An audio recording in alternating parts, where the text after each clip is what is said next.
Welcome friends to the 16th module of AI. In this particular module, we will be looking at forward and backward state space planning. Now, the word planning is mentioned a few times in the earlier modules, and in this particular module, we will be discussing about what do we mean by planning and what are forward and backward state space planning, or sometimes called forward planning and sometimes called backward planning. Now, an interesting observation probably has revealed this thing to you. We have talked about many problems so far, but then not all problems are similar. For example, if I start proving a theorem and in the middle of it I find that I'm traveling a wrong path, I may start all over again, forgetting about whatever I have done so far. Now, if I'm editing a Word document and done something, after a while I believe that, oh, whatever I'm doing is not correct, I had to do it in some other way. Can I start all over again? I cannot. I have to undo what I have done, but I can undo. Once I undo that, I reach to a point where I want some difference, I can go ahead and do it. I'm playing chess, I have made some mistake in the second move and now I'm on the 15th move. I realize that I have made some mistake in the second move. Can I go back and do?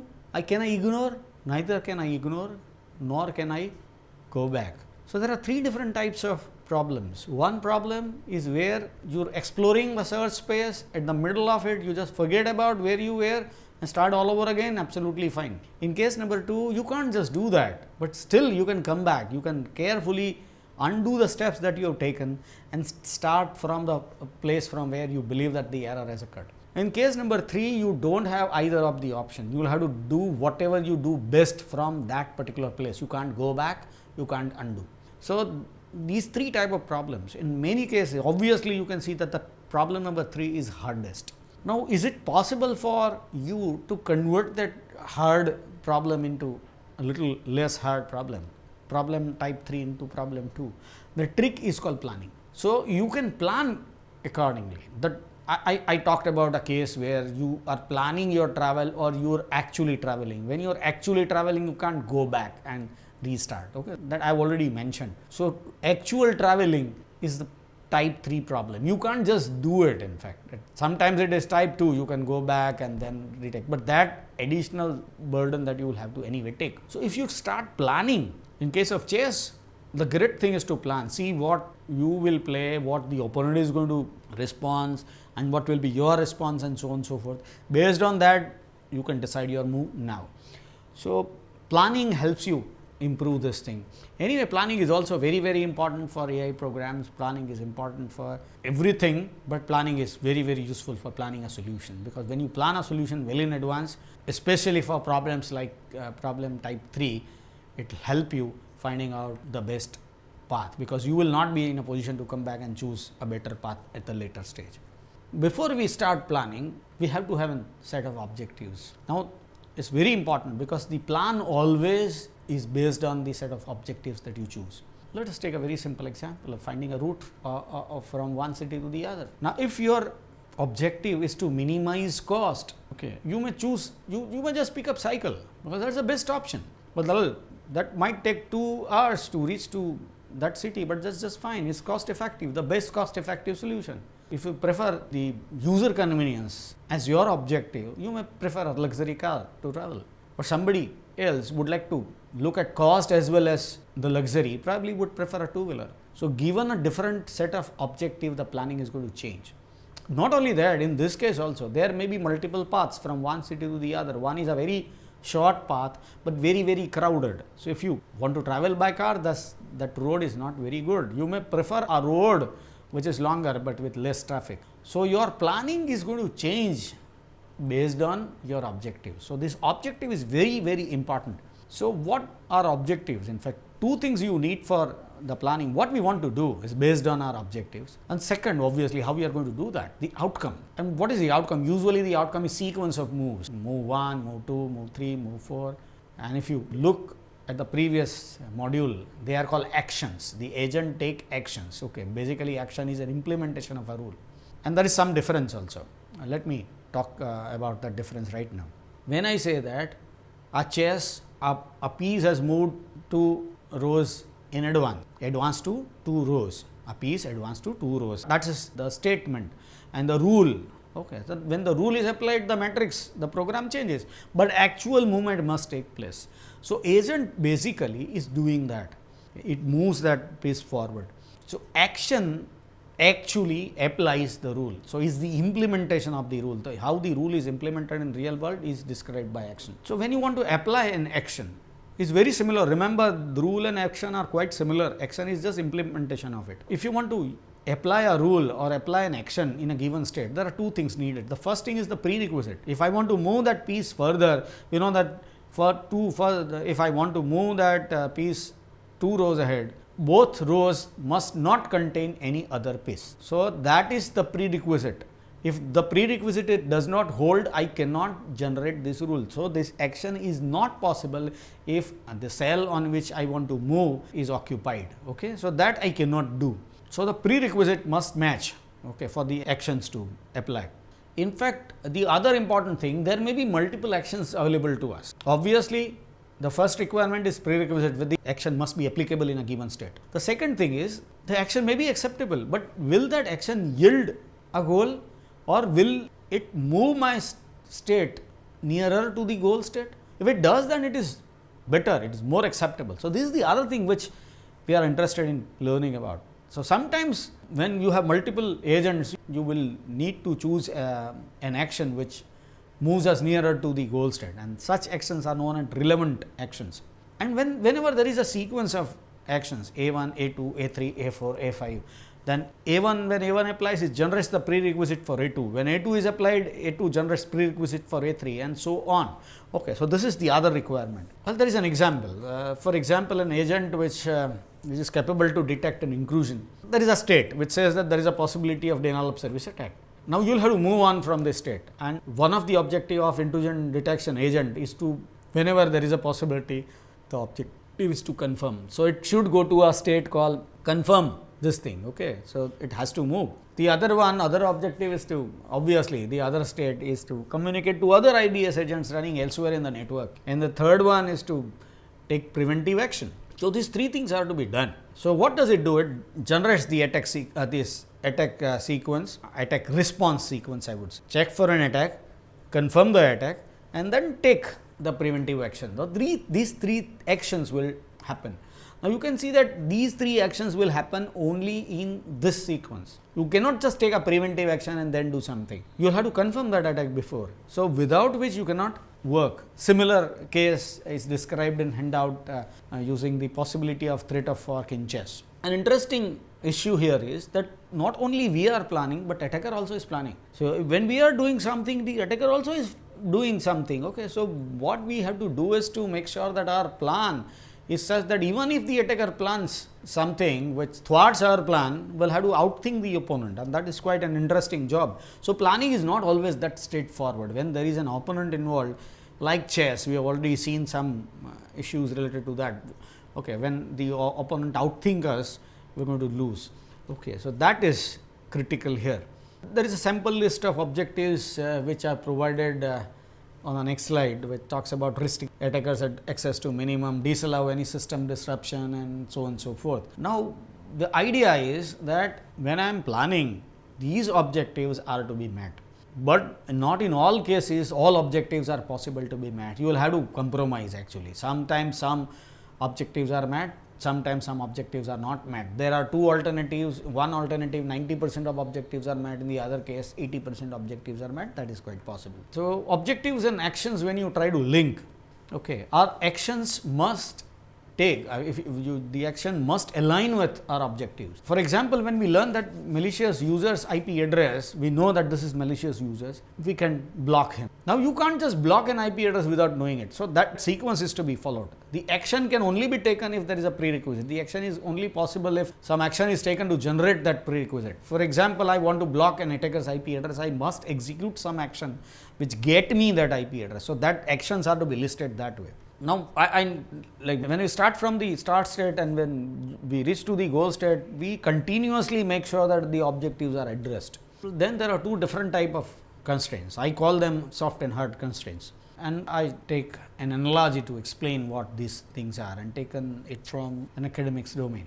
There is a timetable which is being prepared. Now, one constraint says that a teacher cannot take two classes at the same point of time. Now, this is a hard constraint. You cannot violate even if you wish to.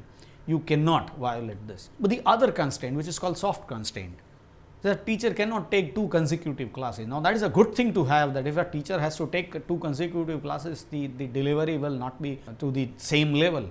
So you should try to avoid, but it is not that teacher cannot do. So this is called a soft constraint, which you can violate once in a while. So the objectives are also of that type. Okay, user convenience. For example, user convenience is one objective that I have to meet. So user should not find the network being slow or the server is not accessible and all that. But when there is a serious attack happening on network, it is better, you can say that the user convenience take a backseat.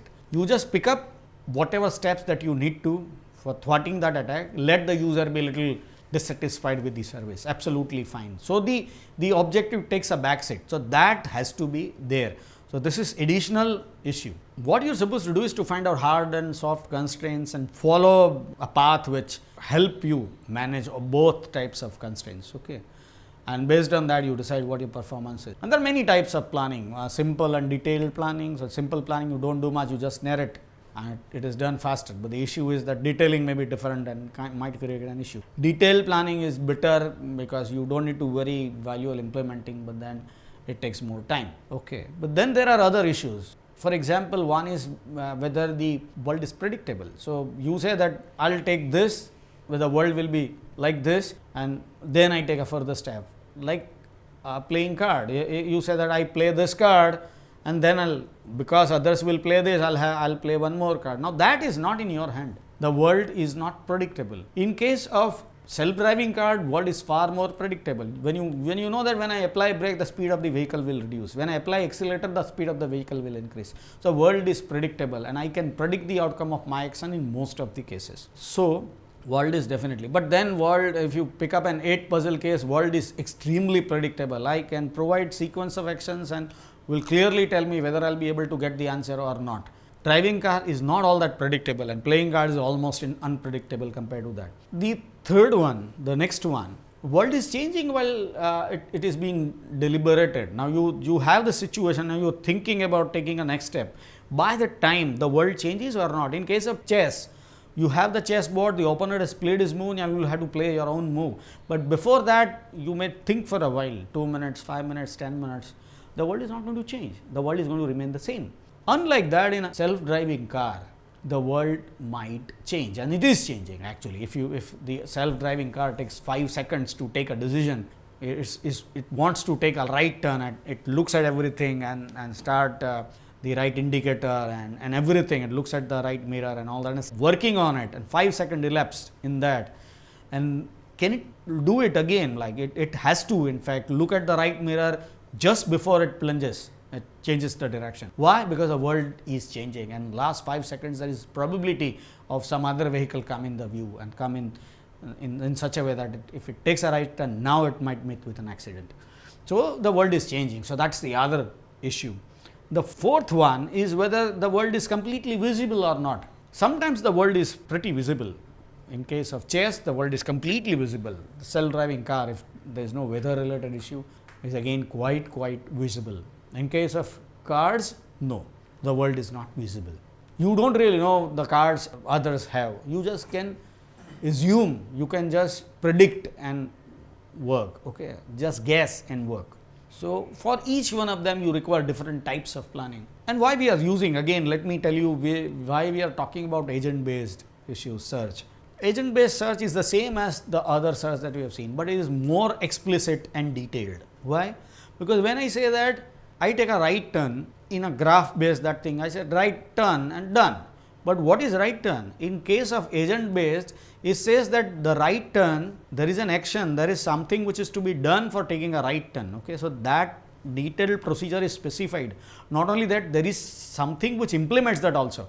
Okay, for example, it says that it will move the steering wheel in a typical clockwise fashion to do it. So that algorithm, that process is also provided. So it basically contains a program which implements that action, that rule, okay, so which I have already told you, that action implements the rule. So here it is the example.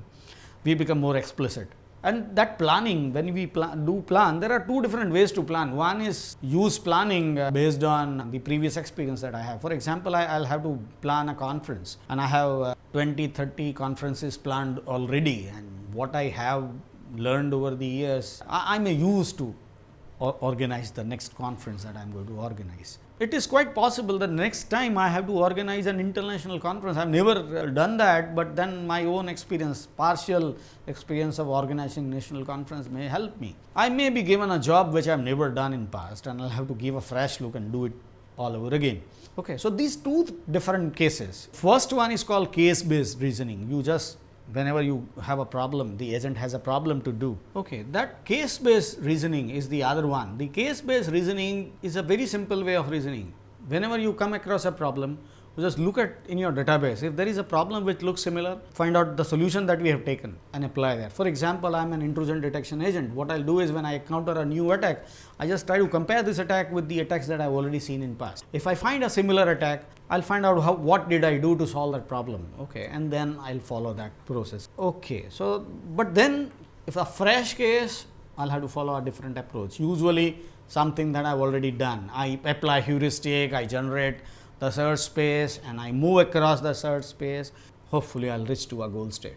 Okay, case based planning sometimes is known as memory based planning because a job is done in memory. Okay, the next thing that we are going to look at is called forward planning or forward state space planning. Now what you do is you generate the percept sequence which lead to the final state, or the actions or sequence of actions to lead to a final state. So basically the output of any planning is action sequence, forward or backward. Forward, you start from action number 1, 2, 3, 4, 5 in a way that you start from start state and reach to a goal state. In a backward reasoning, you start from action an minus 1 and so on, such that you start from a final state to just state before and so on till the start state. Anyway, that's just fine, but then the actions, what will be the order of the action?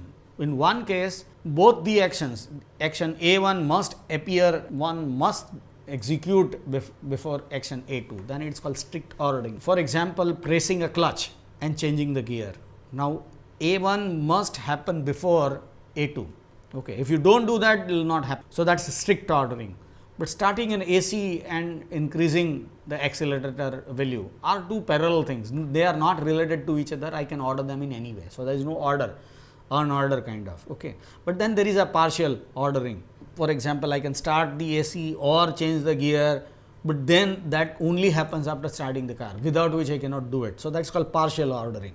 There is an example I purposefully chosen here, shown on the PPT, which indicates a case where backward reasoning is better or backward state space planning is better. Now you can see that initial state, and there are multiple states you can generate from initial state, but from the final state, you just look at that, you will realize that it's pretty fast for anybody to convert that final state into the 4 different components of initial state, because the problem is I have designed that way. I have contrived this example to showcase the usefulness of backward reasoning. In this case, the backward reasoning is quite useful. So some possible moves are shown here. So if you begin with the start state, what you can do is there are two things. One, pick up a block on the top and put it on the table, or you can put it on some other stack. Okay, there are 5 stacks in the beginning. So there are plenty of options available. So the first row talks about putting G on the table, then D on the table, then C on the table. So the topmost item we are putting on the table. So that's one. Second one, picking up G and putting it on top of C. Next one, D, picking up D and putting it on top of somewhere. Okay, the next one, C, and putting it top of somewhere. So you can see that there are plenty of options available. If you move backward, this is not going to happen. Move backward, only possible state is putting A back on table, and this is the only possible option, and that's why it is better, because you only have one option. Okay, when there is one option, you don't need to choose, and it becomes fast, and that sometimes is called branching factor. Branching factor in the forward direction is very high, branching factor in the backward direction is very small. Sometimes backward planning is also known as goal directed reasoning, but then you might take some steps. It's very important for you to also see whether that is in the right direction. I said I use the word relevant. So sometimes you will have to also see whether the move is relevant or not. And this is not heuristic. Please understand this. I am not talking about heuristic right now. Assume that there are some components in the start state, there are some components in the goal state. Now, when you move, there are some components which are there in start state, but not in goal state. There are some components in goal state which are not there in the start state. So, whenever you apply an action, suppose if it adds a component which is there in the goal state and not in the start state, it is good. It deletes a component which is there in the start state and not in the final state, then also it is good. Now, these two important things indicate that this action will convert the current state into a state which is nearer to goal state than the start state and moving it from start state to goal state. Now, that is important here. But then many a times, that is one thing, the relevance of a state, that is one thing which I wanted to talk about. The other one is that the planning is unaware about interdependency of sub components, and this whatever I have discussed about is not very important, not very useful. An interesting example is shown in a figure. B is resting on table, A is resting on table, C is resting on top of D, D is resting on table. Now, what you want to have is A is resting on B, B is resting on C, and then D is resting on table. Now, what I want to achieve is on table C, on table D, on BA, on AB. Now, this is what I want to have from this. Now, out of this, I say on AB is my first component. Okay. If I try to achieve that using this, the problem is, and you can see that if I place A on top of B, it is nearer to the goal state, but it is not goal state. In fact, it is, I have to break it apart again. Now, this is very similar to something that we have seen while we discussed about local and global heuristic functions. Though I am going towards goal state, this is not the right way of doing it. So, these are interconnecting goals. So, what I am talking about, the relevance and component and all that, is only important or useful if the goals are not interdependent, the sub goals are not interdependent. If they are interdependent, I may solve on AB, which makes the start state nearer to the goal state. Well, I will not reach to goal state if I do that. Okay. The next important thing is to say, in a given case, which one should I use? Should I use a forward reasoning or backward reasoning? There are many ways to say. We have already talked about the branching factor. The branching factor from start state to end state is more than we should not try from goal state. But then there are other alternatives. For example, other alternative ways to judge this. For example, if I tell you to go to a place which is unknown to you, from a place which is known, your home, or the option, you can start from that unknown place. Most of us will prefer to start from that unknown place, because from that unknown place you travel in any direction, you reach to a place which is known to you, you can always connect that to your home. So, you can always come back. What does it mean? If you start from your home state and would like to complete, you will have to be there at the place where you want to be, because in unknown place you don't know from where you will reach there. So, without you reaching there, you don't really know whether you have reached to a goal state. Unlike that, number of options when you start with an unknown place is plenty, and all of them are start state for you. For example, if you start from the goal state and you reach to 10, 15, 20 places from where you can reach your home, there are plenty of options available. Those 15 options are possible. So, you can reach to any one of them and you will reach there. So, when such an options and more number of options are available, it is better. Second issue is what type of problem is being solved. For example, if you are looking at a big data inquiry that is coming in, look at the amount of posts and let me know whether my product is being sold or not, whatever. So, what I am actually do is to understand what the query is and process backward, because I start from query, I receive a query, I will have to process back. I can't start from the beginning. I don't really know. Or if I have a game playing program like chess, now I cannot start from the final state. I don't know what the final state is. There is no way for me to know, not only for a conventional state chess program, but you probably have seen many puzzles coming in everyday newspapers, some chess puzzles. Even for those cases, there is a single start state, but there are multiple possible end states. So, it is always better to start from the initial state or whatever state that you are given. So, point is, in this case, forward reasoning is better. The other one, if explanation facility is required, if the agent is supposed to explain the reasoning, for example, if you take a automated taxi and it says that 500 rupees, you may ask why 500 rupees, it has to go back and explain why 500 rupees. And when somebody says that normally I pay only 400 and you are asking 500, why it is so? It must process back and find out the reasoning for it.